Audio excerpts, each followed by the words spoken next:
What's going on, you guys? I need to try something else. We're going to have a little bit of a pilot test trying to do all of this on the iPad and see if I can simultaneously stream something on YouTube and watch it with you guys and do a live stream at the same time on the same device. I don't know if you guys are going to be able to hear the audio on YouTube. That's the big question. Because I was just sitting in my bed resting after my interview. I just did an interview with Maddie Wack of the Berm Pit podcast earlier today, and it went very well. You guys should see my stories about it, and hopefully soon you'll see the 1 hour long interview, and it was fantastic, but I'm not sure when that's going to drop. It'll drop pretty soon. But what I was pinged, I got a notification saying Glenn Greenwald sat down with Tucker Carlson and they talked about how anti-Semitism is used in a way to hurt the reputations of people and suppress freedom of speech and to protect Jews and so on. Of course, Glenn Greenwald is a Jew himself. He's a gay Jew. He's a gay conservative Jew, whatever that means. But to be fair, Glenn Greenwald always has been and has a very good track record of being on our side on pretty much every single position. On racial demographics, on how anti-Semitism is used as a cudgel to crush people into silence and destroy their reputation. He's been anti-war in the Middle East, anti-Zionism. So he may be a gay Jewish man, but in terms of political commentary, he is typically aligned with our points of view. And so he's now sitting down with Tucker Carlson, who we know got ousted from Fox News last year.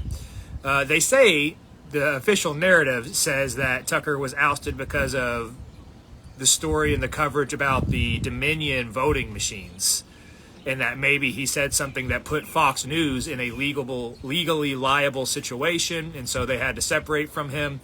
We all know that's not what really happened.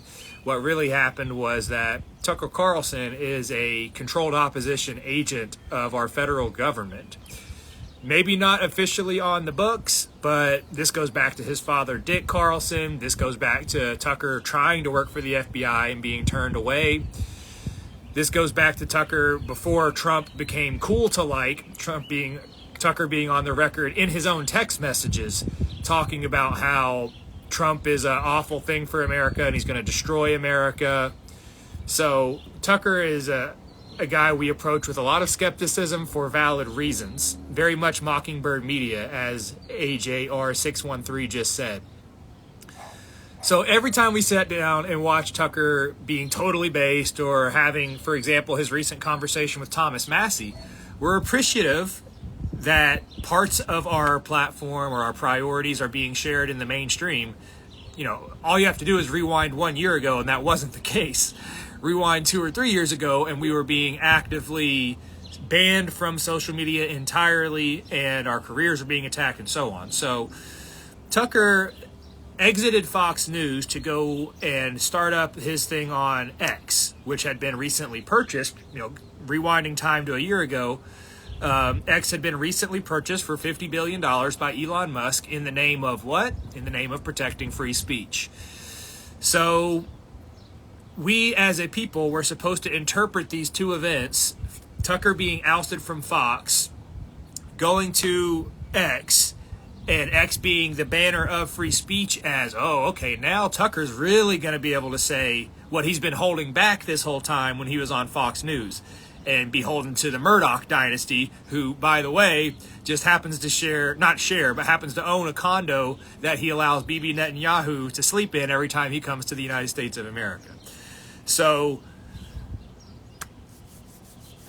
as we sit down and watch anything Tucker does, we watch it with a very, very large amount of skepticism to constantly be questioning, what is it that they're now allowing us to talk about? Previously, we weren't allowed to talk about these things. When Tucker does, that means we're all finally allowed to talk about them, and we should try to think about, why are we now allowed to talk about this, but not allowed to talk about certain other things? Certain other things being the Jewish religion, not the Jewish nation. Guys, Israel, the nation, is a secular nation, allegedly, even though it is the nation and the government built to protect Jewish people and their Jewish religion. It's the founded by, built by, for Jewish nation. We still are not allowed to openly criticize the Jewish religion or the ethnic cultural practices of Jewish people. That's still going too far. That's still too transgressive. That's still going to get you labeled a anti-Semite, neo-Nazi, and so on. But what we are seeing with the Thomas Massey interview, with Candace Owens going off on her tirades lately, with Nick Fuentes being brought back to Twitter, I covered this in the interview I just did with Matt.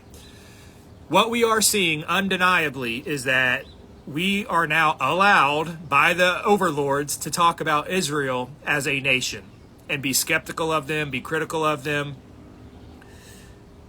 What's also happening, very, very early stages, you see this with Wikipedia's recent announcement that they are now no longer going to consider the ADL, the Anti-Defamation League run by Jonathan Greenblatt, the watchdog censorship group who is constructed for the sole purpose of advancing Jewish agendas in America. They say they're for protecting the reputation of Jewish people and combating anti-Semitism. Well, Wikipedia, if you believe the headline stories, has come out and said the ADL is no longer a credible source on the conflicts going on in Israel with them and Palestine, and is no longer a credible source on, quote, anti-Semitism. This is according to the council, whoever it is behind the scenes of Wikipedia. The Wikipedia editors have met in a little congregation and said, you know what? For the last 10 years that we allowed ADL to basically run Wikipedia, maybe that wasn't good for us. Maybe they have showed their hand in being extremely self-preferential, maybe a little racial supremacist of their own Jewish race. You guys are going to love the interview I just did, because I talked about all this, and I gave the receipts where Jonathan Greenblatt is sitting on the Breakfast Club doing an interview talking about how they had to go after Kanye to silence him so that anti-Semitism wouldn't spread. And the other tapes of Jonathan Greenblatt openly bragging about how they have employees embedded with every social media site to make sure that they are putting forth the anti-Semitism community guidelines bullet points in every social media platform. And also clips of Jonathan Greenblatt bragging about how they have people inside Wikipedia, or not necessarily inside Wikipedia, but whose full-time job it is to sit around monitoring all articles on Wikipedia related to Judaism, Israel, the Jewish people, and making sure they all have a pro-Zionism angle. These are all open confessions of the ADL. So when you see what Wikipedia is doing, you know, that's a good thing. It's obviously something that we agree with. We want to see a lot more of that. It shouldn't just be Wikipedia saying, hey, this anti-Semitism thing, we're starting to recognize that you guys are using that as a weapon to silence anybody who criticizes you. And that's wrong, especially in a country of free speech. So I think what we're going to hear, I haven't watched this yet, and we're certainly not going to watch the whole thing tonight because it's 2 hours long. But this sit down with Tucker Carlson and Glenn Greenwald, the headline of it, or the title of the video says anti-Semitism and something or other anti-free speech. And so I think what we're going to hear is Glenn Greenwald saying everything I just did. That the Jewish watchdog groups like the ADL, Southern Poverty Law Center, they go after people online, they slander them and label them anti-Semites because they're trying to do whatever their Jewish interests are, and they see those as the most important interests to them, and anybody who is dissenting of those opinions must be silenced with force. Reputational harm, financial harm, deplatforming, whatever it is, they have to do that because they're the most important people in the world, they're God's chosen people, and so on. So I'm interested to hear what Glenn Greenwald has to say, and I'm interested to see how Tucker Carlson responds. Somebody told me that I saw one of the 2-minute viral clips of this video, and somebody pointed out how insincere it is when Tucker Carlson sits here and hears this feedback about how they use anti-Semitism, and he acts completely surprised. What? The Jewish people use claims of anti-Semitism to their advantage? What? I can't believe it. No. So that's the thing. That's why we say Tucker Carlson is not somebody we can trust in terms of being earnest and honest about the facts on the ground. It's not to say he's useless, and it's not to say the conversations he's platforming right now aren't helpful.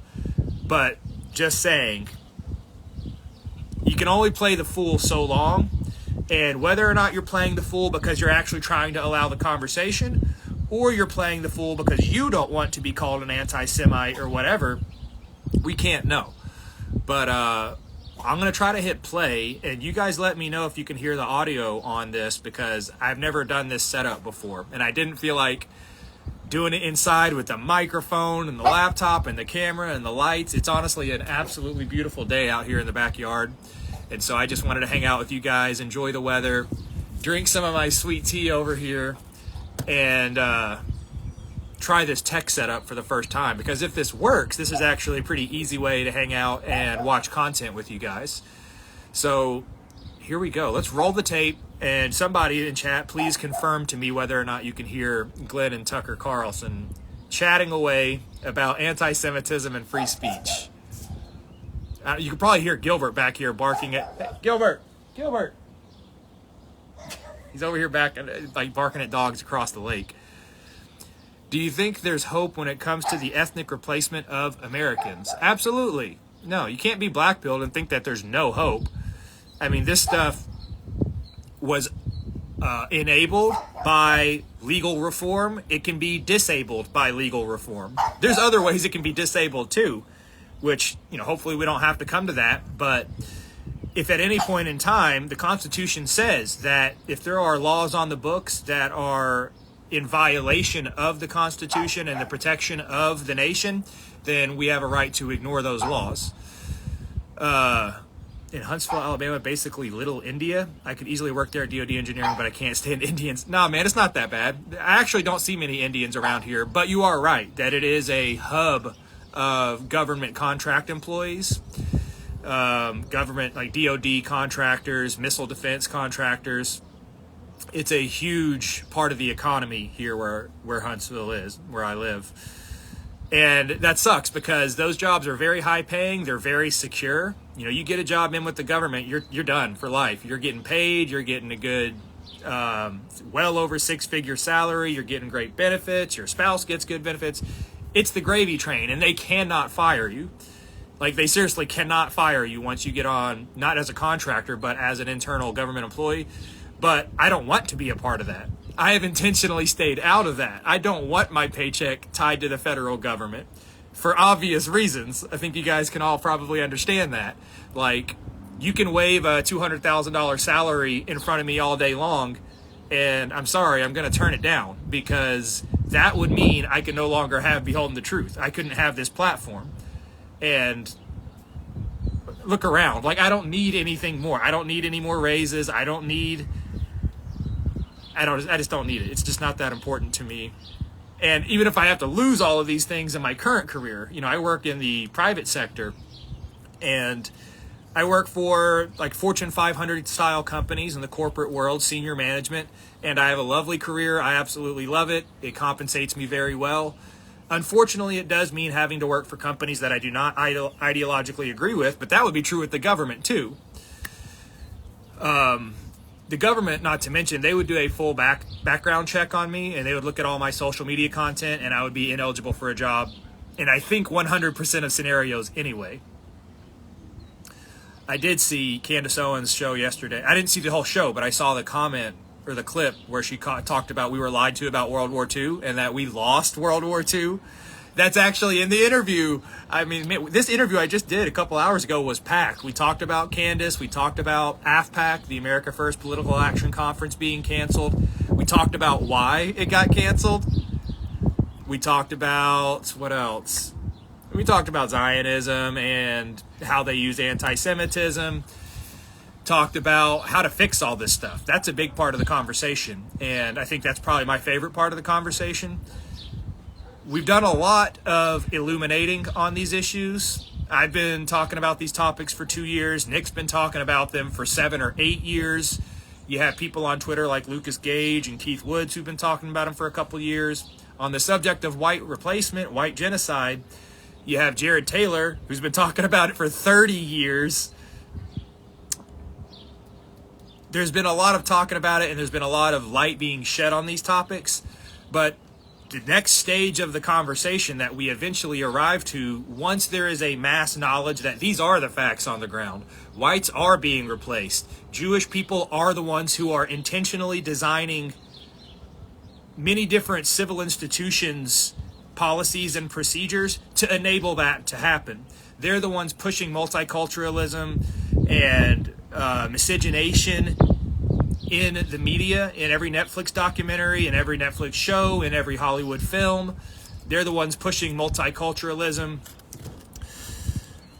They're the ones who insist on the open border policies. The globalist international Jews like George Soros and Larry Fink, Barbara Lerner Specter, who goes to Sweden and tells their government, hey, I think it's about time Sweden adopted more multicultural immigrants. It's like, okay, did Sweden ask for that? Or are you just a Jewish person who wants every nation of the world deracinated? I think I understand now. I think I understand what's going on. So let's see. I haven't actually hit play on this. We need to find out if this even works. We can talk plenty tonight, but I just need to figure out technology-wise if this will even work. So let me know if you can hear the audio on this YouTube clip. You arrive at the same conclusions I do 100% of the time, at least on Twitter. It's like, yeah, it's an instinct. It's like, and like I said, I think you begin with like a certain kind of like inclination, like view of who's running the country and how you feel about them and why you hate them, and then like everything else just kind of follows from yeah, there. and it may even be deeper than that. It's like, what's important to you? Loyalty, honesty, children, dogs. Totally. Yeah, it's like what you get in life too. Yeah, like we're roughly the same Good age, stuff. or Thanks for obviously telling like a lot older, but in general, like we're the same Are you age. older? I think I'm like a year older. What year were you born? I'm 1967. Okay, so you're 2 years older. Okay, congratulations on your robust youth. That's the intro. Yeah, it's interesting. I think about lies the way I do about alcohol. I just don't want it in me at all. 'Cause I think Yeah. Well, because you end up deluding yourself, which is the worst. Like 100%. sometimes you can consciously like deceive other people for whatever goal, and you can tell yourself it's just Hey, fine. And maybe Gilbert. sometimes it even is, but the worst thing is to delude yourself, like to deceive yourself. There's nothing or worse you be can do to deceived yourself. and not know it. I mean, I've repeated Yeah. so many lies in my life unknowingly Yeah. that I just don't want to do that again. By the way, thank you for setting up that Snowden meeting. Oh, I knew you guys were going to love each other. I was actually hoping he would. Oh, change he's his hooking up mind with and Edward do Snowden. an interview. I think it was a good step to doing one. How is, and even if I never interview him on camera, I was just grateful to meet him. But so you're the reason that we know any of this. Good question, Mark. Lucas Gage said more people have woken up in the past year than the previous 11 years combined. What percent of the population do you think will be awake within a year? I had Lucas Gage on my show several months ago. I had him. I had Sam Parker, who ran for Senate in Utah. About that question, I think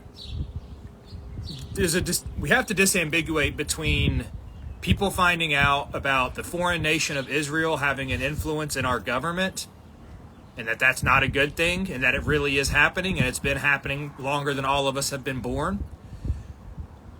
It's what we talked about in the first part of this live stream, is like, that's one conversation, but there's a whole separate conversation that says we're a Christian nation, and the religion of Judaism is the inverse of our religion, and that cannot be tolerated in our culture.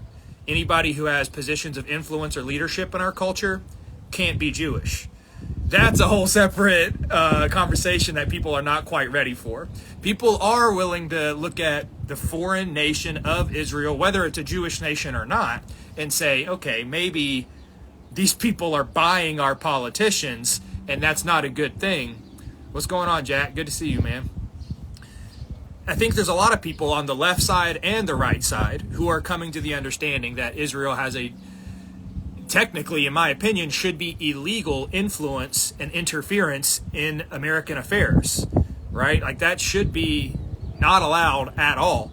But as I said, that's a very different conversation than addressing the Jewish religion, which condones usury, which doesn't think there's a problem with transgenderism, which doesn't think there's a problem with certain people of one race having human rights and everybody else who is not that race not having human rights.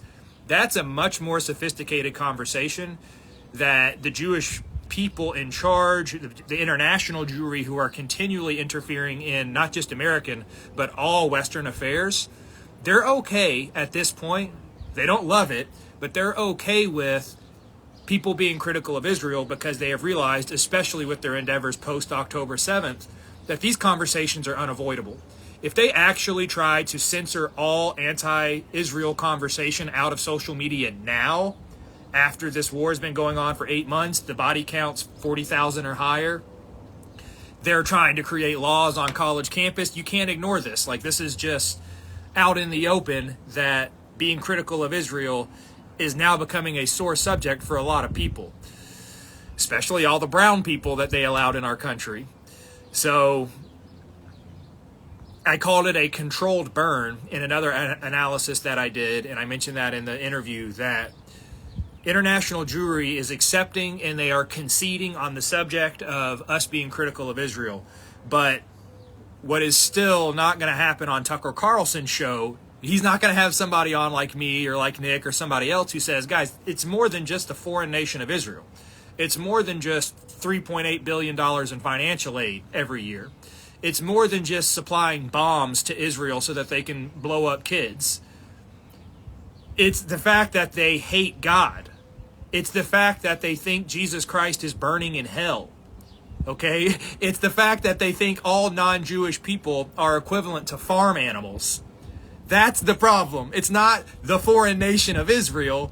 The problem is their religion and their ethnic culture is incompatible with every other place in the world. There are no other nations of the world who are going to happily receive people who think that everybody already living there don't have a human soul. Okay? Like, that's just not... Why do you think they've been kicked out of more than 100 countries on over 1,000 different occasions? That's never going to change.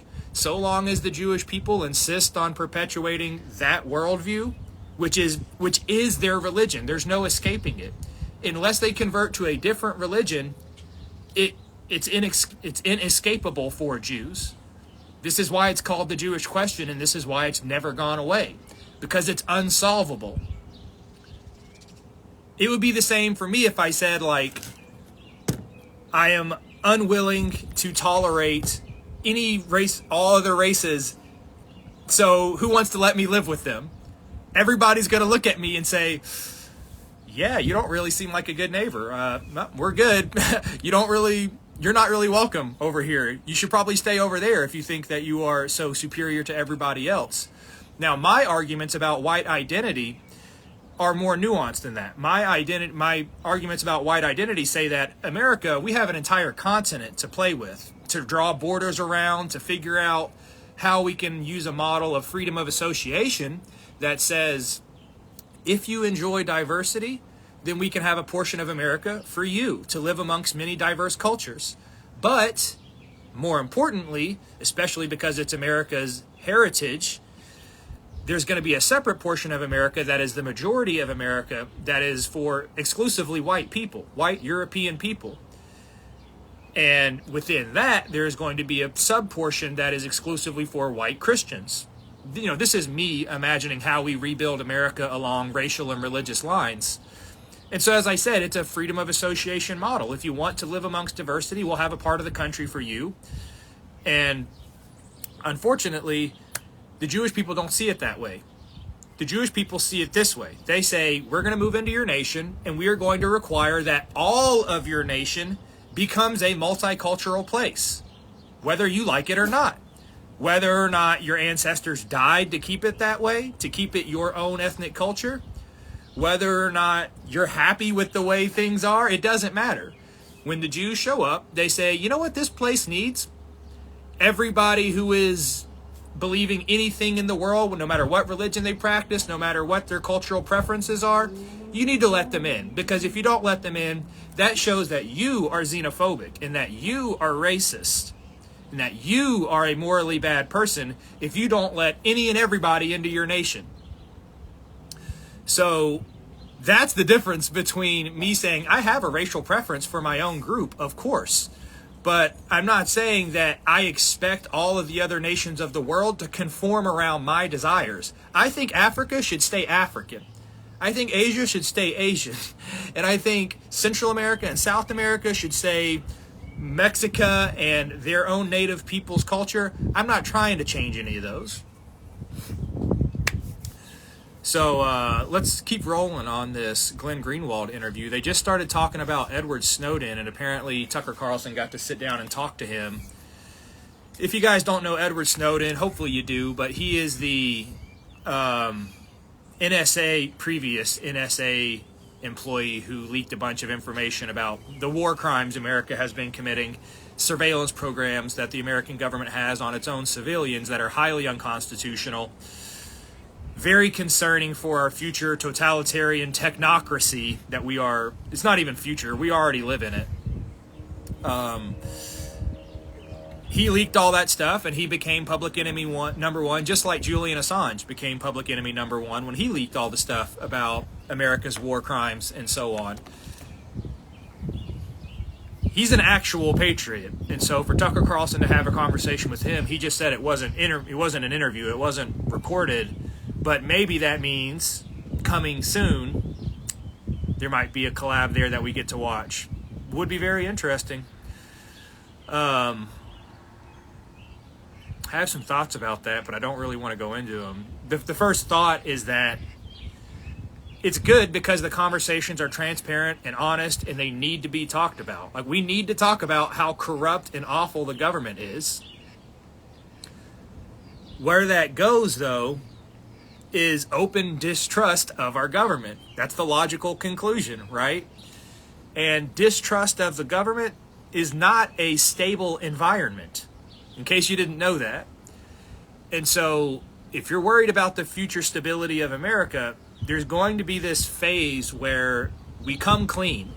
We all agree that the government is completely rotten to the core. Something has to be done about it. We don't know what. We want to do so non-violently. We want to do it through the political process. We want it to be done in legal means as best as they can be. But when laws are created that are unconstitutional, that take away our freedom of speech, that take away our ability to defend ourselves as a people and as individuals, there's going to be a time where the resistance, the rubber meets the road on that, and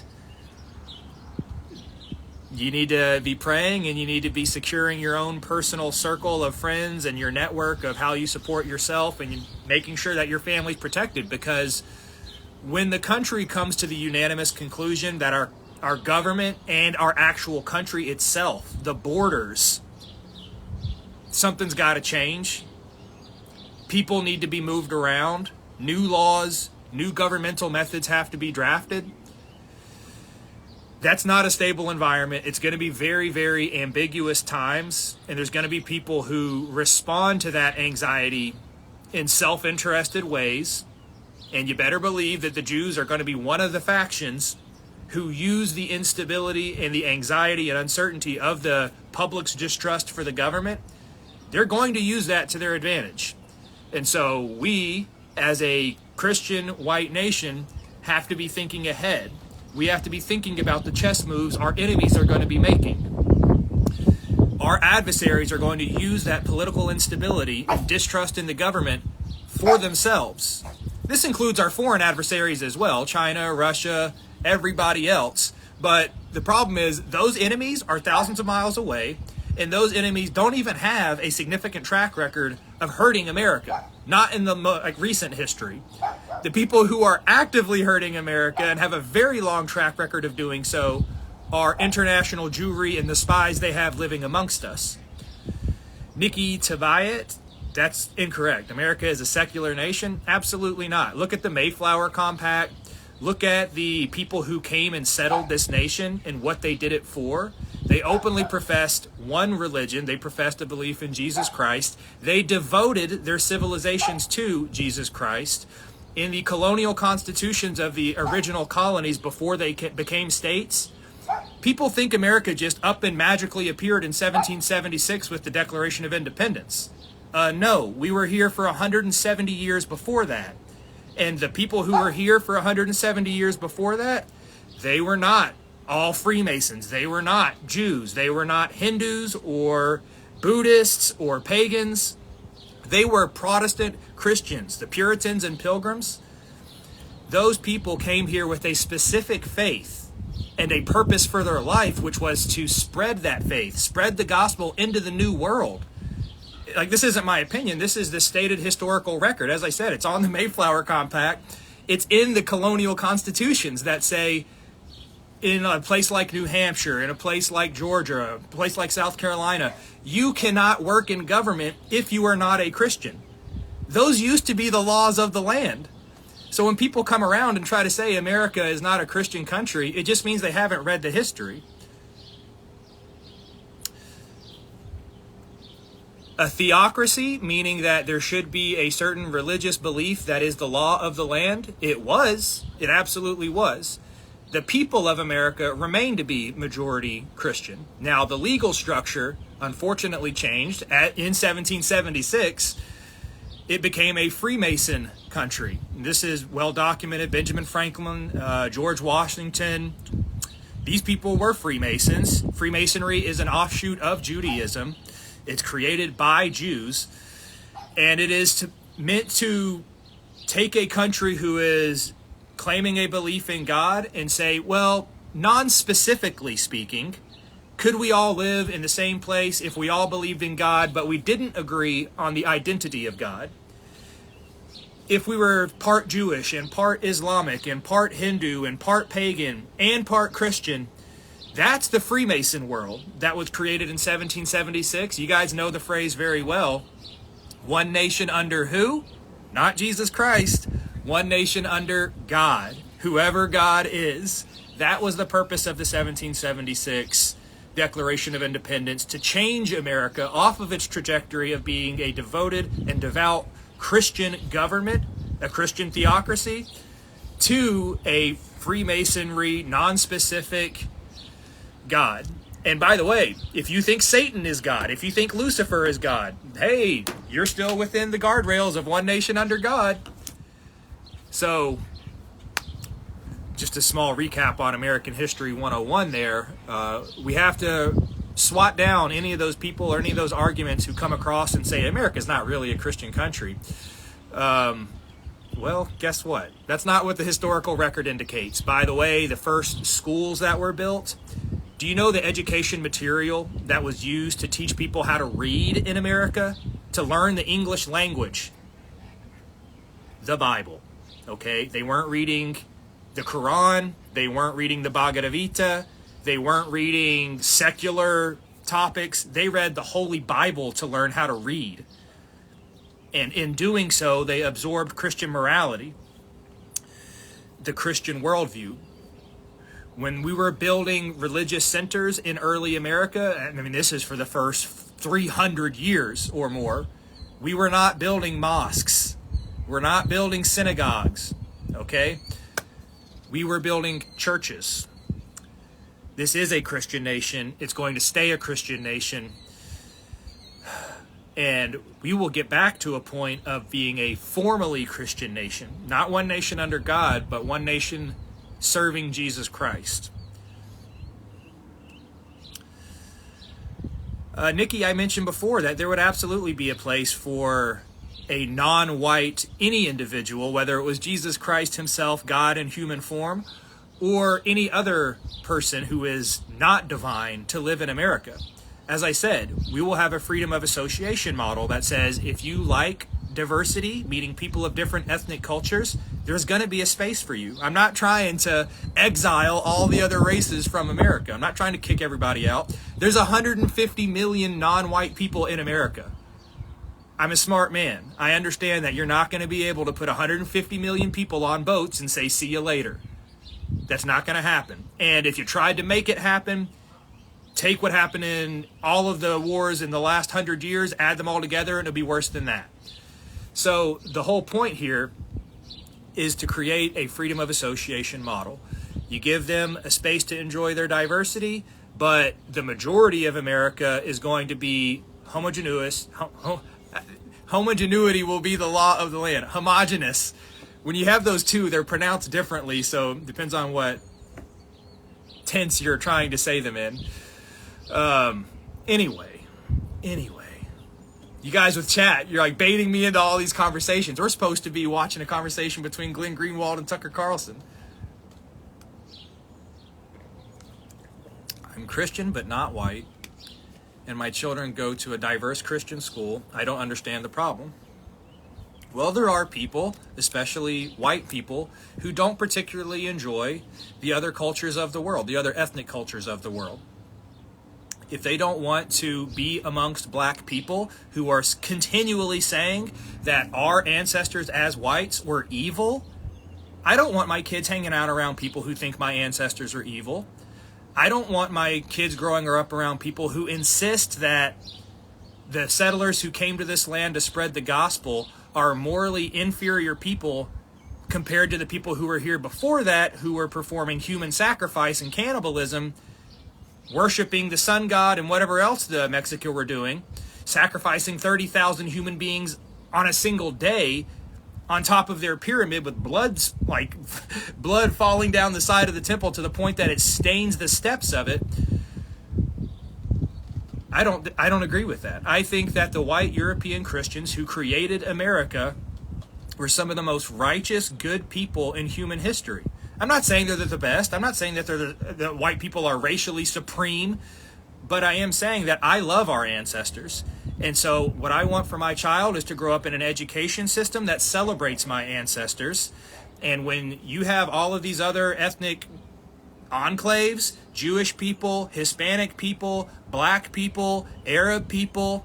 Hey, the Arab people are talking about how awful the United States is because we've been bombing the shit out of them for the last 80 years. Can't say I blame them, but keep in mind, much of that is through Jewish provocation. And the fighting over the land and whether or not it was moral or not for America to come and Christianize, for the Europeans to come and Christianize this land, spread the gospel, stop the paganism, stop the human sacrifices. Hey, by the way, white people are the only race on the planet who ended human slavery. I'm not sure if people know that somehow. They're only told the other end where, hey, did you know whites had all these slaves during the North American slave trade for a couple hundred years? Yeah, did you know that the Arabs did as well? And did you know that the Aztec did as well? And did you know that the Arabs did as well? Yeah, every race in the planet has utilized human slavery. And in Africa, it still exists to this day. White people sailed around the world, and in America, we sacrificed 300,000 of our lives to end slavery. And so when you ask the question, I'm a Christian, and my kids are going to a Christian school, and it's all diverse and all this stuff. So what's the problem here? Well, the problem here is that their classmates do not see your ancestors, not your, because you're not white, but I'm talking as a white person. They don't see our ancestors the same way. They think they're owed reparations. They want us to apologize. They want us to do things that we aren't even guilty for. We don't owe anybody an apology for these things. And so it creates a ongoing, unending conflict. When you force people to live amongst cultures who resent each other, who resent the historical circumstances, who resent the ancestors, you're welcome to live amongst that. If you don't think that's problematic, feel free. Go and live somewhere where, you're not white, so you wouldn't care about this. But to my other white people, go and live somewhere where whites are a minority and see how that plays out for you. See how that plays out for you trying to find a white spouse so that you can have white children who look like you. You don't want them to look like an alien. And I mean that in a... I won't say any more about that. You know what I mean by alien. Not from outer space, but... let's watch some more of this interview, you guys. I've been talking for like 30 minutes. And as a matter of fact, this whole live stream will get capped at an hour. Instagram always ends it at an hour, so we got to keep the pace moving. I want to watch a little bit more of this interview. But we're getting so many good questions in chat. Can you comment on politicians using the phrase America was founded on Judeo-Christian values, do you really think Jewish values reflect that of American Christians? This question's too easy. Come on, man. That's easy. I actually had to answer this question with a head pastor of a megachurch here in Alabama. I sat down with him and I had coffee, and he's talking about we have to bless Israel. They're God's chosen people. The book of Genesis says God's people must bless Israel, and those who curse Israel will be cursed. Typical Christian Zionism arguments. And that's when you as a Christian need to have the education to say, hold on. I just want to make sure we're on the same page about these two different religions apparently being partners, apparently sharing the same values. Well, it may be true that the Old Testament is an inheritance of Christians, and it may be true that we fully believe in the Ten Commandments, in the Mosaic Law, the laws of Moses. However, the Jewish religion, the Judeo people, that's not where their beliefs end. In fact, that's not even the majority of their beliefs. The majority of their beliefs and the place where they extract morality from is not the Old Testament. It's not the Torah. It's the Talmud, the Babylonian Talmud. And Christians don't even know what that word means. They've never heard of it. And so you have to explain this to them, which means you need to be educated on these topics. And so you start talking about the details of the Talmud. And this is like the greatest hits, by the way. I do this, I swear, every single day of my life. Anytime this conversation, this can of worms gets opened, what about the Jews and Christians? Why are they different? What's the big deal? Why can't they be in charge? Why can't they be teaching our children? Why can't they run our economy? Why can't they run our government? Why is it a problem that they run Hollywood? What's up with them running the porn industry, by the way? Just a question, thought I would ask real quick. Why does a rabbi own Pornhub? Why does some Jewish guy who runs OnlyFans take $11 million of his sinful, ill-gotten pornography and prostitution wealth and give it to Israel so that they can blow up children? Good questions you should ask yourself. But this is the meat of the subject on Judeo-Christian values, Judeo-Christian traditions, whatever that's supposed to mean. There's no tradition in Christianity where we spit on each other. There's no tradition in Christianity that says Jesus Christ is in hell. There's no tradition in Christianity that says everybody who is not the same race as me is a farm animal. Okay, those are uniquely Jewish beliefs. That's stuff that's in the Talmud. That's not in the Holy Bible. Okay? And as I said, it's just a matter of education. The average Christian doesn't know any of this. And so you have to point out Judeo-Christian, the hyphenated portmanteau, whatever you want to call it, it's an oxymoron. It's like being a fat, skinny person. It's like being a rich, poor person. It's impossible. They contradict each other. You can't have two people, one who believes Jesus Christ is in hell and the other who believes Jesus Christ is God, and say that they share the same values. It just doesn't work. It's irreconcilable.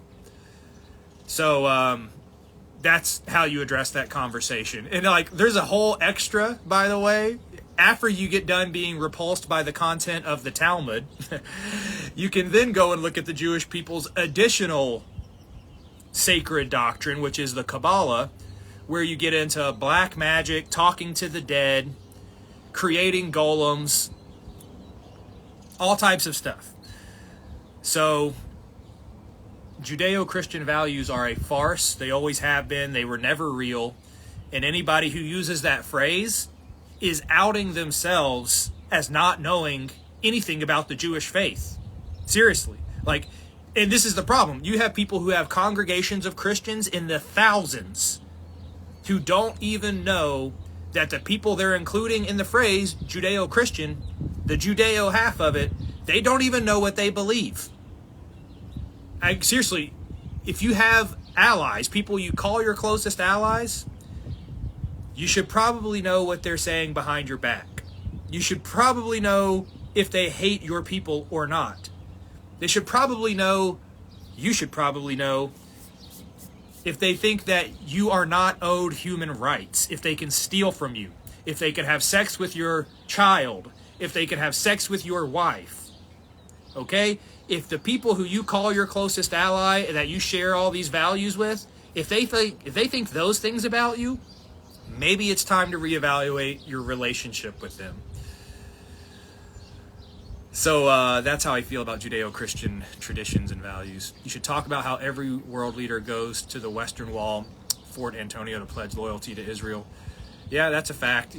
I just saw one of those memes today that posted Trump, Bill Clinton, Obama, Ron DeSantis. I mean, every American leader goes to the wall. They put their hand on it. They wear their yarmulke and they say, "Thank you, Israel, so much for the money you gave me to help me get elected. I will now do anything you want me to." Oh, you want to make it illegal to criticize Jewish people in Florida? My name is Ron DeSantis. I'm happy to do that for you. You know, this is how it goes with all of our politicians. They're all bought and owned by Jewish billionaires, people who have Israel's interest ranking as above America's interest. Do you think Trump really supports Israel? I wondered if he's pretending just so he can get into power to save the country. Well, ironic outcast, you should simply do a survey of his first presidency. His first presidency, he did the same thing. He said, "I'm America first." That's what he said in 2015. He said, "We shouldn't be taking money from foreign nations. I don't need any money. I'm a self-funded billionaire." And then he took $100 million from the Adelson family, and his position started to change. He put Jared Kushner, his son-in-law, Jewish son-in-law, in charge of all of the foreign policy in the country. He then moved the embassy over to Jerusalem for the Israelis, which they asked him to do. And he hasn't done really anything meaningful for America in terms of protecting the demographic of the nation. He failed to build a wall, which is what he promised us. The whole argument of, okay, he's going to have to make some compromises to take Jewish money and do things for the Jews, but theoretically, he gets in office, so he can do some things for us too. Okay, what did he do? He didn't help with the immigration situation. He got like this few 100-foot wall or whatever it is that is not a wall, it's a fence that's dilapidated and falling down. And he didn't have any lasting legislation on the border. It all got undone immediately as soon as Biden got in office. So the problem is Trump's second presidency is already tainted with the exact same thing. And it's easy. He's doubled down on filling out his staff, his presidential cabinet, assuming he wins, which he likely will. Wins, and I don't even mean like based on voting. I mean, they are going to install him. It's already been picked that Donald Trump will be the president. And he's taken another $100 million from Miriam Adelson, who is the widow of Sheldon Adelson, who gave him the first $100 million. And what she has said, she is a single-issue voter. She is a Jewish woman who says, what I expect out of my $100 million that I'm giving Donald Trump to help him win in 2024 is that he supports us annexing the West Bank and allowing us to fully and officially settle that land as Jewish, as part of Israel, and that there will only be a one-state solution, that it's not going to be a part Palestinian, part Israeli cooperation living there. It's going to be a Jewish land. And so this is what's expected of Donald Trump once he gets in office. And I'm pretty sure he's going to deliver. Whether or not you believe that the legal threats and all of his legal problems could actually amount to anything, or if it's all just theater, if it's real and he actually is in a position where if he doesn't get the financial support he needs to handle all these legal problems, and he's risking or looking at going to jail if he doesn't take this $100 million bribe from a Israel first Jewish woman, what are you supposed to do? Go to jail? Doesn't really make sense. The original Americans are the same people y'all call oh boy, here we go. Here we go. Please know if they finally ban your account that your follower count is at least double in reality for those that ghost follow you in silence. Hey, I appreciate that. They're doing so much fuckery with this account, you guys. I posted a snapshot a while back, and the list has grown since then. I can actually pull up the list and read it to you.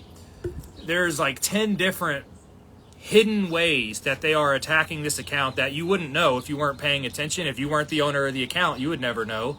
Because, hey, I'm still talking to you guys. I'm not banned. What are you complaining about?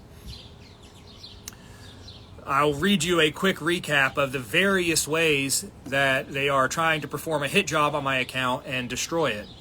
First and foremost, they demonetize the whole thing. So if this was my living, if I didn't have a 9-to-5 and somehow I relied on subscribers or somehow gifts, donations through this platform, then they just turn that off. They demonetize the whole account. Can't make money off of this. Can't make money off the following. That's step one. Then they reduced all of my new followers by 99%. Previously, I was getting between 200 and 500 followers a day. And I don't mean like I was having a good week or like some meme popped off and went viral so I was getting a bunch of followers. I mean for multiple months in a row, every single day, 200 up to 500 followers in a single day for months. That's why the account grew so fast. And that's why it got shut down. So that's the second thing they did. They literally took me out of the new follower algorithm. They told me, like the little message says, we are no longer showing your content to people who don't follow you. Oh, thanks. Appreciate that. So after that, they cut my story reach in half. Previously, anything I share, if I just or like not a post, but if I just put something in my little 24-hour stories, I would have 500 or 600 people see it. Now it's like 200-300. They have added a warning saying that I spread disinformation whenever somebody new attempts to follow me. So like if somebody hits the follow button because they like my content, they like my streams, they get a pop-up that says, are you sure you want to follow this guy? He's been known to spread disinformation. Oh, okay. Next up, I get my post reported for misinformation and hate speech, whatever those violations even mean. I'm critical of somebody else's culture. I'm critical of somebody else's religion. Oh, that's hate speech. I post a Photoshop meme. Oh, that's misinformation. They don't, like, there's 5 more. I hope you guys are comfortable. Next up, they have started to proactively prompt my existing users with the pop-up that says, like the other one, hey, this account that you follow is spreading misinformation. Would you like to go ahead and unfollow them? And if you're a normie and you don't know any better, and you're afraid, you still think it's like illegal or socially wrong to be associated with people who are doing the things that I'm doing, and you don't want to be connected to me, and you get that little prompt, maybe you were just kind of watching, and now you've gotten a prompt from Instagram saying, hey, we know you follow this guy. Are you sure you want to follow him? It's supposed to be a chilling effect. You're supposed to say, oh yeah, let's unfollow. They don't stop there. They are hiding my daily posts, not just from followers, but from my actual current followers. I get DMs from the people who have made a voluntary choice that says, yes, I like his content. Show it to me every day. I want to follow his account. And they still don't see my posts. They'll tell me I have to go and search for the name Beholden the Truth to see what you posted today, even though I follow your account. They've also started deleting my followers' comments for no clear reason. Well, the clear reason there is actually the algorithm. The more comments and the more engagement you're getting per post, the more that post is exposed to people. So when they start just randomly sniping comments off of the posts, that deranks you in the algorithm. If somebody tags me in their own post on their account, they get a warning saying, do you really want to tag this guy? He's known to spread disinformation. I have people sending me DMs that say they had to refollow me. Like, for real, they just get unfollowed for like, there's no warning. There is no, hey, we unfollowed this account because it's misinformation. They just up and aren't following me anymore. And they're wondering, hey, did this guy get banned? I don't see his stuff anymore. And they go and search for me and it says, you don't follow him. And they're like, yes, I do. I've been following him for a year.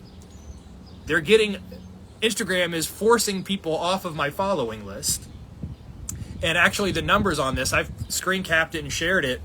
I lose like 40 to 50 followers a day because of this. I'm sure some of it's organic. I'm sure some people are intentionally unfollowing for whatever reason. They didn't know about my feelings about white identity. They didn't know about Christian nationalism. Who knows, whatever. But the consistency, seriously, every day the exact same number, 40 or 50 people, just get unfollowed. they disabled the ability for people to download my content.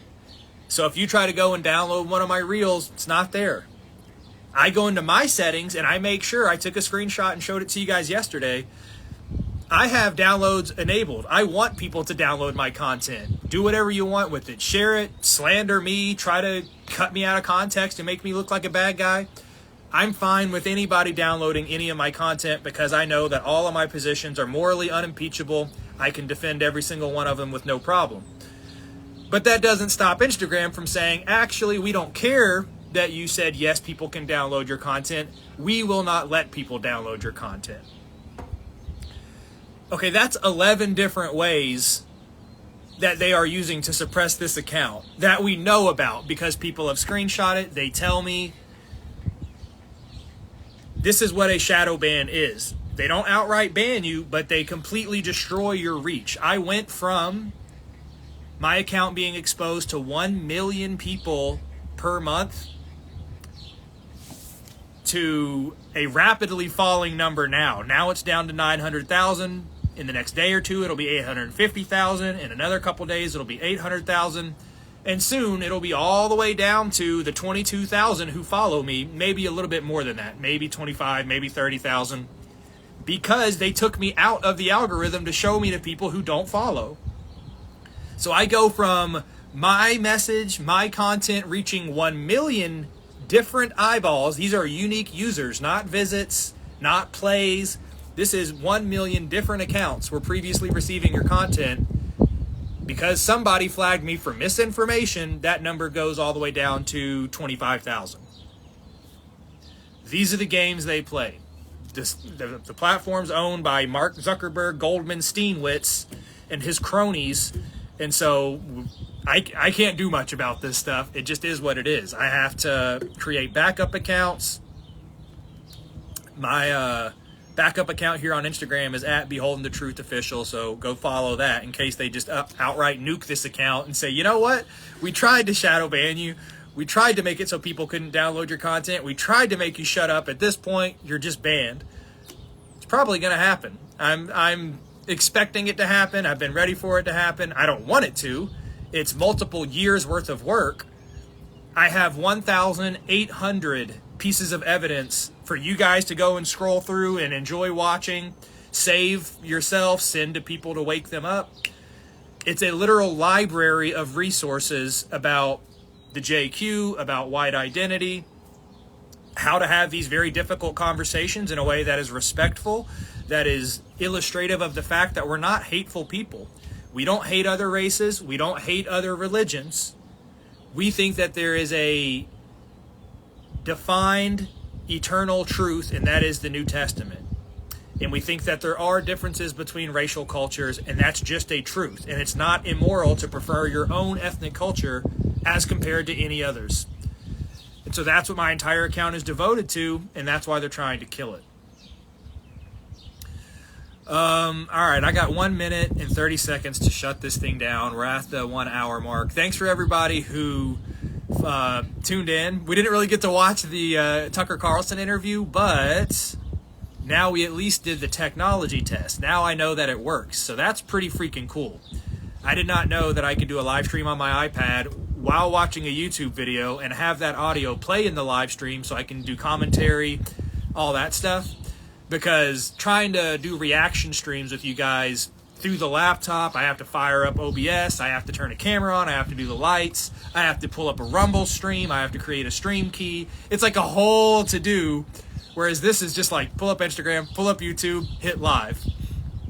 So I'm pretty happy about that. That's going to lead to some good reaction content that I can just easily fire up for you guys whenever I have a spare 30 minutes, a spare hour, that kind of stuff. So I do appreciate you hanging out with me. I'm going to move on to having dinner. I'm hungry. Happy Juneteenth, by the way. I have a hard time getting that out like it's a real holiday. Happy Saint Fentanyl Day. I know you're all very, very happy about George's martyrdom and him getting us a national holiday, so we should be very grateful for that. Fucking joke, right? But anyway, have a good night. I will talk to you guys again soon. Thanks for tuning in.